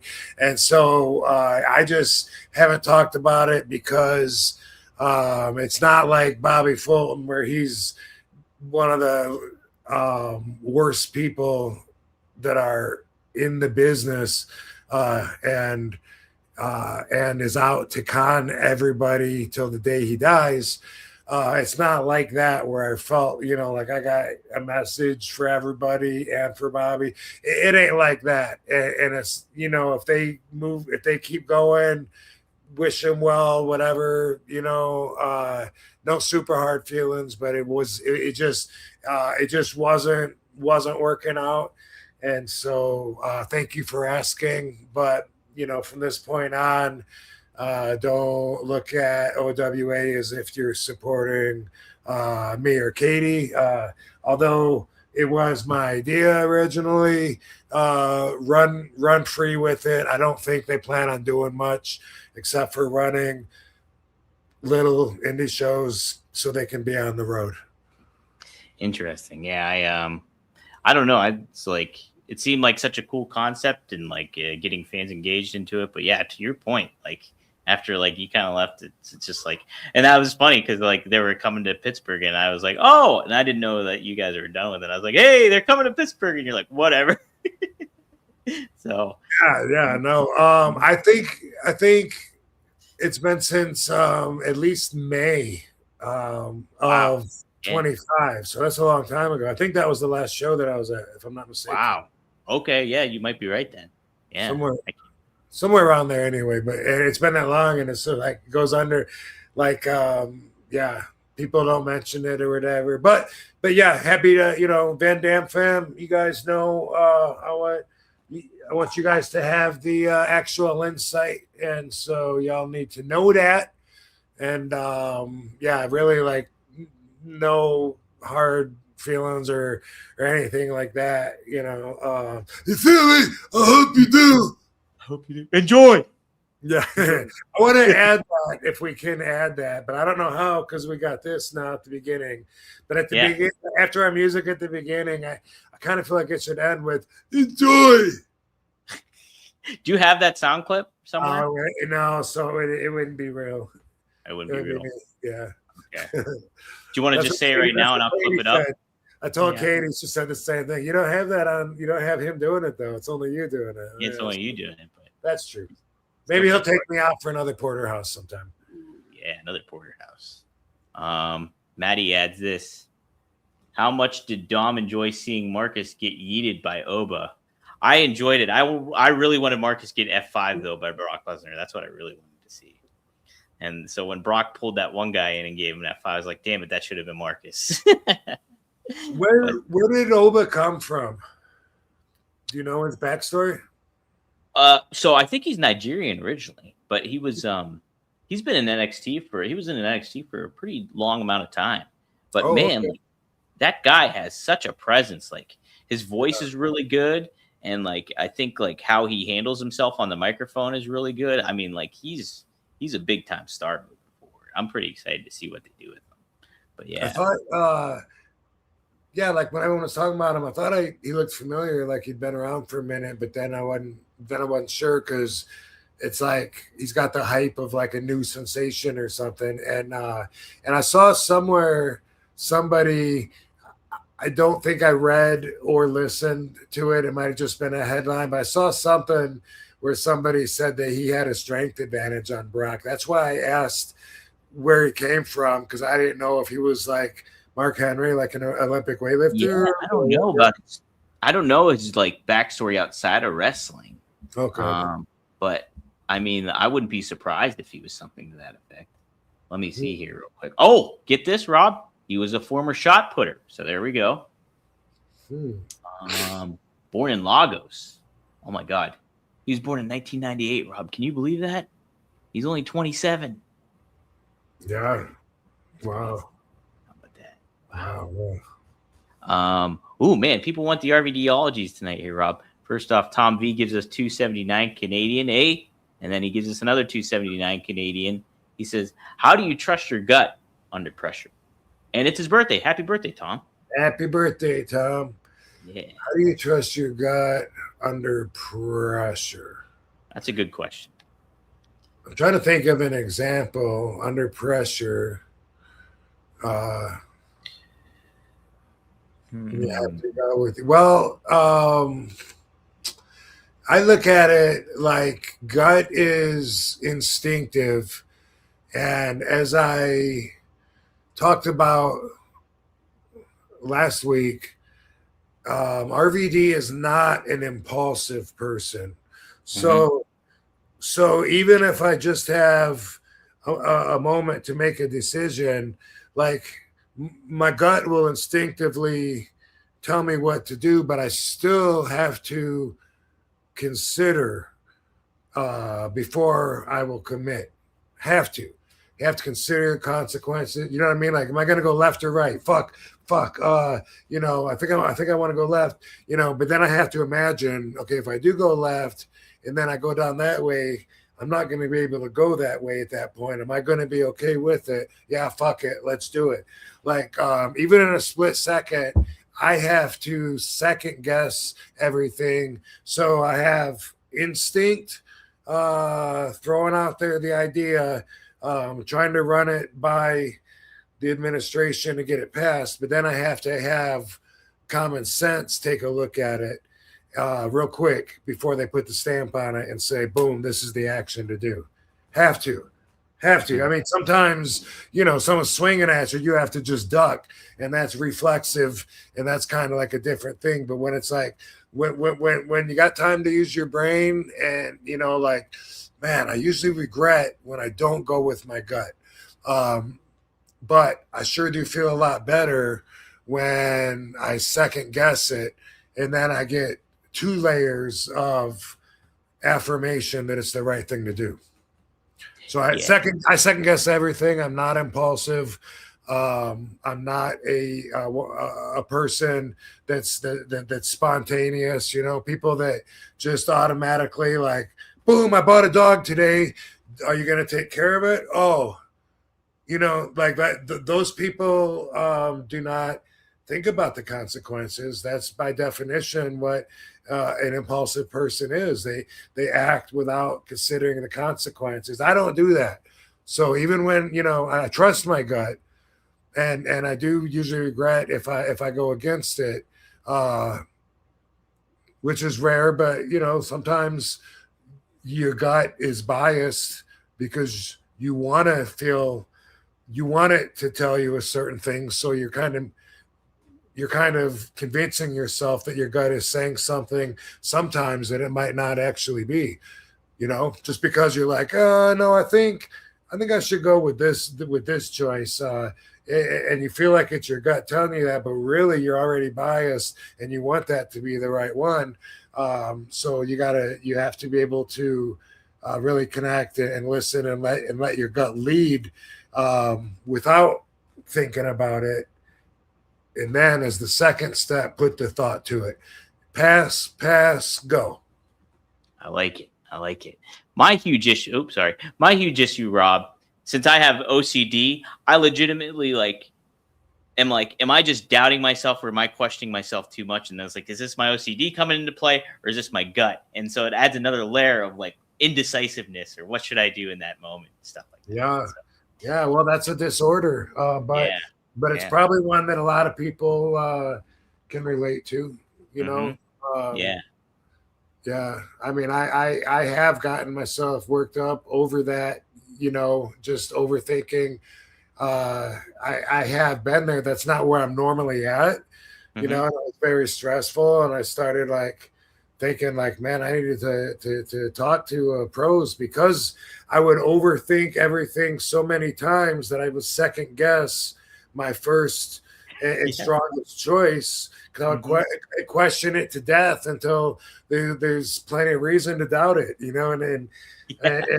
and I was stuck in that for a little while, just a year ago. And it was just, a lot of it had to do with things that were going on in my life that aren't normally there, that added extra challenges. I'm trying to remain my normal cool self, but then these issues aren't usually there. And so I'm having a hard time not having that change. But I don't want to change. I want to be back to balanced. And yeah, that's, it's a disorder, and it's something you've been diagnosed. So maybe you'll always have it. Maybe there's meds. I'm a fan of meds. It's all brain chemistry, and a lot of people are helped a lot from meds. Not everyone's got a great experience with it, but that's as far as my view goes. I'm not one of those people that's no, nature made you a certain way. Fuck all of it. Fuck medicine. I'm not one of those people. I'm like, dude, if there's drugs out there they've invented that can extend your life and the quality of your life can improve, and shit like that, then hey, I'm all for it. Thank God for modern medicine. I like weed, but that doesn't mean I'm a hippie that that's man, fuck big pharma. If you just got to find the right roots and eat them. Just start eating roots. You'll find the right one. No, I believe in holistic medicine as well. And wish that we knew a lot more about it. But yeah. I'm for let's live like it's our only shot at life, and live the way we want to live. Absolutely. Yeah, I'm all for meds too, and that's a lot of that stuff goes trial and error too, which is a frustrating thing. But it doesn't hurt to try it out and see what works for you, and obviously consult your physician or whatever. Well, it can. Then you get over it and try another one. Yes, exactly. Speaking of birthdays, Seth. He says, "Smoke them if you got them." Thank you, Seth, for the $20. Happy birthday to you, man. Too belated birthday. Venice Dub Club. Yeah, Venice Dub Club. If you haven't checked it out, be sure to check him out on Spotify. Venus Beach Dub Club. A Little Higher is the name of our theme song on the show, so be sure to check it out. Rob, before I forget, I think you retweeted this earlier last week, but it was something Shane Douglas posted or commented on, and it was about noting about Kamala passing away. And how he kind of passed away, he lost his legs, and then his house was not taken care of and stuff like that.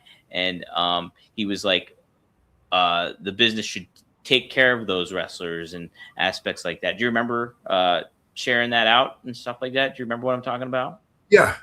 I wanted to get maybe your take on that, whatever, but if you had any other thoughts on that.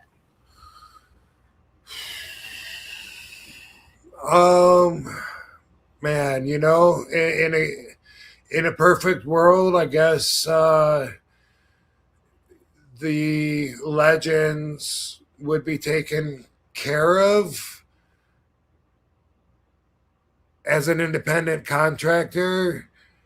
I understand that it's up to us to put money away. It's up to us to get health insurance if we want it. It's up to us to invest in a retirement fund. And I get that's different than being an employee where part of your paycheck is taken from you and money is taken out, and you know, you get what you get, and then that's waiting for you when and if you make it to retirement age. You know, like I like being an independent contractor. I do get where if WWE is making billions of dollars, it seems like they could have a fund for that.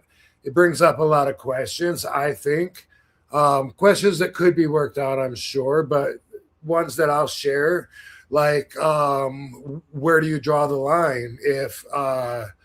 If Kamala gets a pension fund, does Steve Lombardi, does Joe Merito, you know, some of the jobbers that traveled with them? Where do you draw the line? Is it something, you know, is it something everybody, is it the AEW wrestlers get retirement funds then?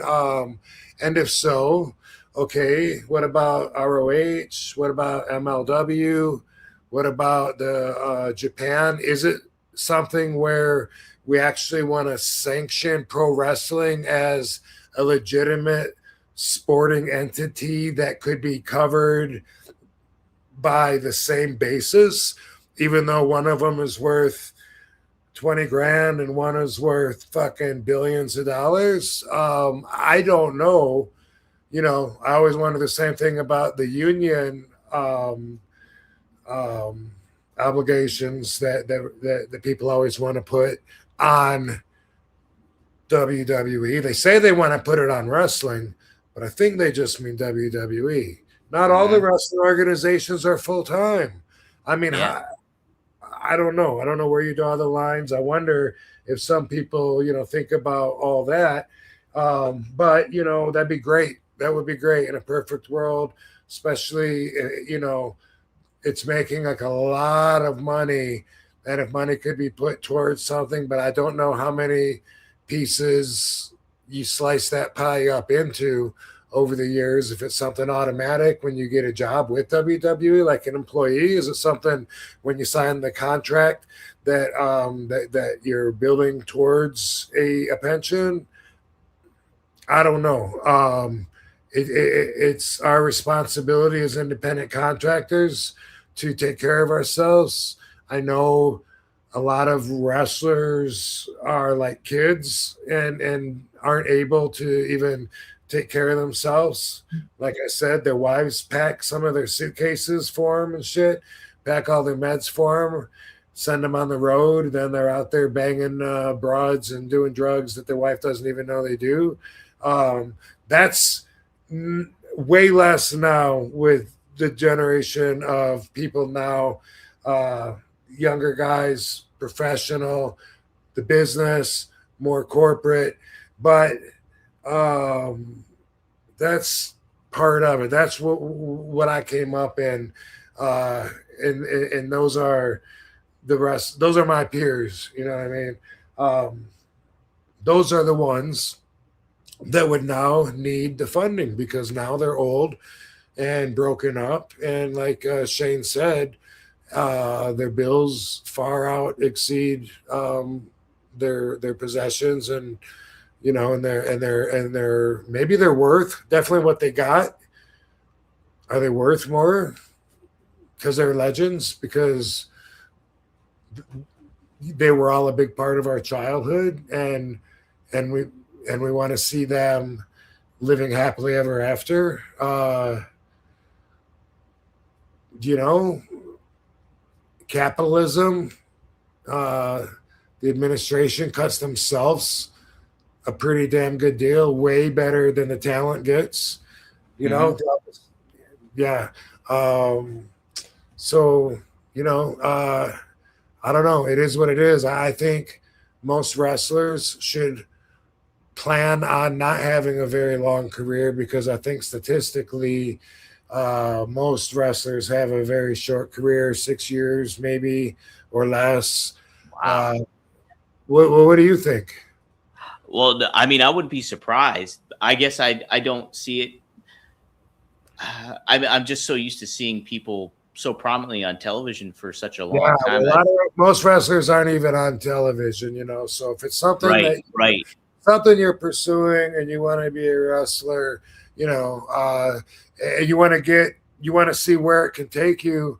Boom, you know what? Go for it. Good luck, and you know, kind of prepare for it as if you're going to get in and get out. In as many ways as you can, and then if it lasts a while, then boom, you're way ahead of the game. Way ahead of the game, yeah, absolutely too. I think too, it's like like W makes so much money. It'd be great if they did set something aside when wrestlers maybe in do need something, and then they can help. Like, oh, here's the WWE Fun Pool or whatever you call it and stuff. And people would it be like Cauliflower Alley Club where there's that's kind of what I was thinking is like, you know, or maybe that'd be great if WWE collaborated with Cauliflower Alley Club and then they kind of dipped in and helped them out with the funds and stuff like that. That would be a really cool collaboration, I think. So it wouldn't necessarily be for everybody. It would be for who needs it. Who needs it, I think would be a good way to do it, you know? And like, so if somebody like Kamala falls on hard times or an Abdullah the Butcher who's like, you know, dealing with issues and stuff like that, hey, let's help them out. And WWE's working through Cauliflower Alley to get this stuff done. I think that would be an awesome way to do it and stuff. And here's a question for you. Yeah. Did Abdullah the Butcher ever wrestle for WWE? I don't think he did. Maybe but you want WWE to pay his bills now. I mean, I'm just saying for conversation. I'll say this though. I think that WWE is the representative of pro wrestling in so many ways. They have the video libraries of all the history of certain promotions and stuff like that. So they are the ambassador of pro wrestling that we're all familiar with. So I do think the onus is on them in a lot of ways to maybe give back to the wrestlers that weren't even in the business in WWE under the umbrella. A lot. Damn good point. Nice. They'll only have a couple more super chats and then we'll close on out. I did want to get your perspective on that because I thought that was a really neat topic one. And Shane Douglas does awesome work on his show. I love even listening to some of his clips that he does. So if you guys get an opportunity to check that out. Maddie gave some clarity of who that Sadria guy was. Sadguru guy. Let me see if I can pull up the Sadguru. Sadguru. Sadguru is that Indian guru on YouTube. He's R. Frankie. Says so. There we go. All right. Oh, Frankie. I think he meant our Frankie Teresa, who always gives perspective. Oh, yeah. I'm not familiar with them. No, I'm not either. I'll have to check them out.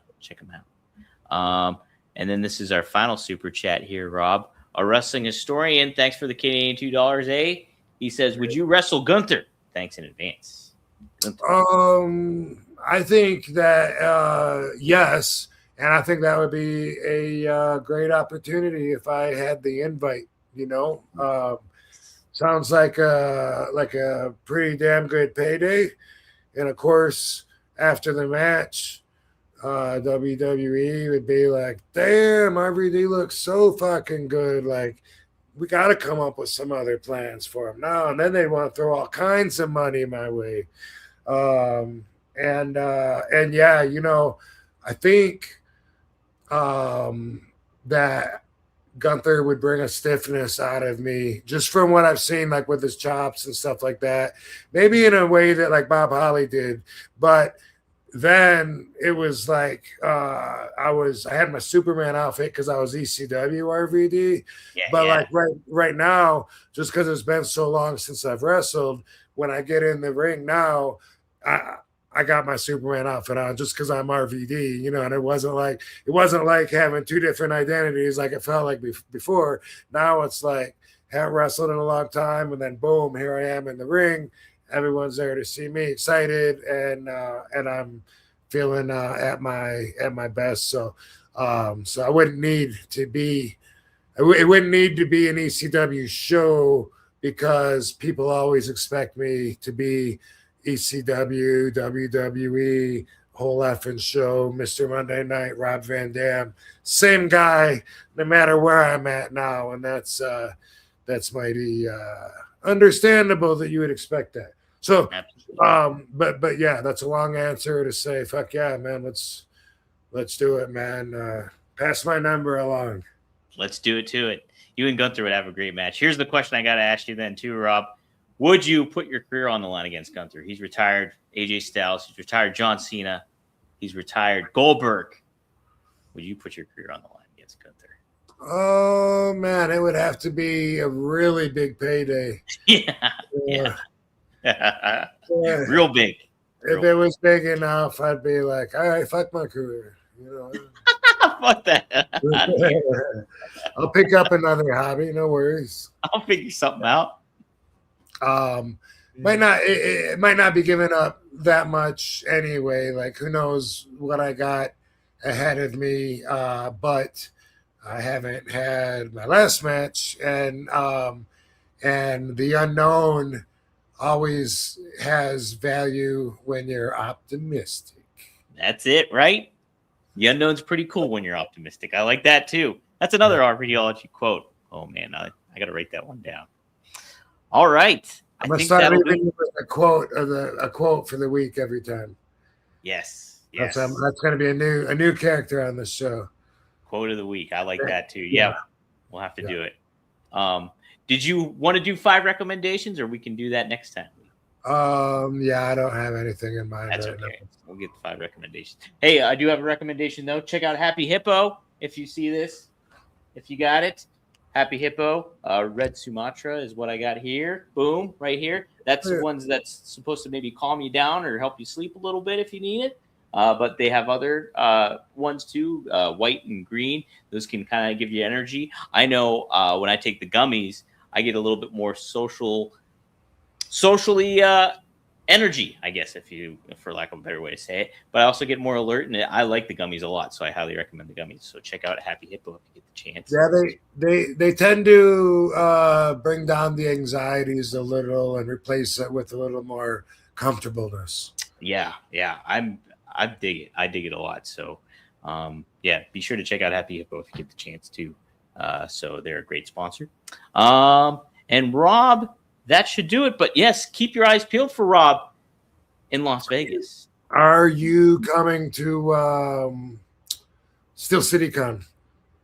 So that's in Monroeville, which is a little outside. I might try That's where the Beaver Dome is. Is that where the Beaver Dome is? Okay. Pretty sure. Not 100%, but yeah, I think so. Let me see what I'm doing on April 12th because I'd have to take an Uber to get out there, but I'd possibly try. Anyway, April 12th, Steel City Con, RVD. Yep, it's been several years since I've done the Steel City Con, so looking forward to it. Good crowd too. You get a great crowd over there too. They pack it with celebrities too. And you guys got some good ones. I know Jake the Snake's going to be there too. Cool. There's some other wrestlers too that you can check out. But check out RVD. He gives you all his time. Pittsburgh's always special for me to visit because that's where Grandma and Grandpa Zakowski lived. That's right. FYI, my dad grew up in Pittsburgh, so as a little kid, we had lots of trips. Several times a year, we'd take a drive from Michigan to Pittsburgh, and I'd go to Kennywood Amusement Park, and I was scared as a little kid walking in the mouth of the whale at Noah's Ark. It was all dark, and things would jump out. Yeah, and I remember the Pittsburgh Zoo. I remember my brother holding me like over the shark tank, scaring the shit out of me, asshole. And the wave pool. I don't know if that's still there. But, no, at the zoo. No, it was somewhere else. But it was somewhere in town when my grandpa was still alive. We'd go to the wave pool when I was a little kid, and also the Dale Carnegie Museum with the dinosaurs and shit. Yeah. Oh, yeah. That's pretty neat there. Used to love that when I was a little kid. Yeah. Yes. I went to the Pittsburgh Zoo with Marcus the one time, and we saw a bear jacking off. He was just stroking. He was stroking. Did you catch him? Huh? Yeah, I did. Yeah. Yep. Yeah. So when I come in for Steel City Con, I want to go to all those places. So, you know, we'll just throw it on your Uber. Throw it on my Uber. Yes. So yeah, we'll have to make some plans. So yeah, sweet. And then boom, right into fucking WrestleMania week. Into WrestleMania. I guess we'll probably get a show in before then, though. Yeah. All right. Yeah, all right. we could. Yeah, definitely we could do that. So yes. So. Yeah. Thank you all for tuning in. Be sure to like, share, subscribe, whether you're on RVD's YouTube channel or RVDTV.com. Support both channels out there and get the word out about this show. But we enjoy all our audience tuning in. What a great crowd we have, and appreciate everybody for chiming on in and giving their thoughts. So yes, we'll see you next time here on One of a Kind. Major boy, police. See you in Vegas a lot. I am blind. Okay, never mind. Oh. I thought you were saying anyway, yeah, all week, fucking next week, but we'll do a show probably Monday. Hey, I told Dom I want to start using the chat room asking you guys questions. Do you give a fuck when we do our show, like Thursdays or Mondays or Wednesdays or whatever? Because yes, let us know. We'll do I'll do a poll on the social accounts asking people what they think. And then we can get a gauge that way. But yeah, let us know. We got some. Rob and I were texting earlier today about some cool ideas that we could maybe implement to move forward once we get things cooking a little bit here. So yes, give us your thoughts on that stuff. If you want a day change or you think a better day works or a better time works for you guys, Rob is up for. Doesn't mean we'll do it. We just want to know what you think. So. We just want your insight, everybody. Your thoughts, everybody. We value your opinions for sure on here. So cool. All right. So all right. Thank you, everybody. Boom. Got you, Sterling. Yes. All right, cool, man. See you guys next week. See you next time here on One of a Kind. Boom. Peace out, host. See you next time.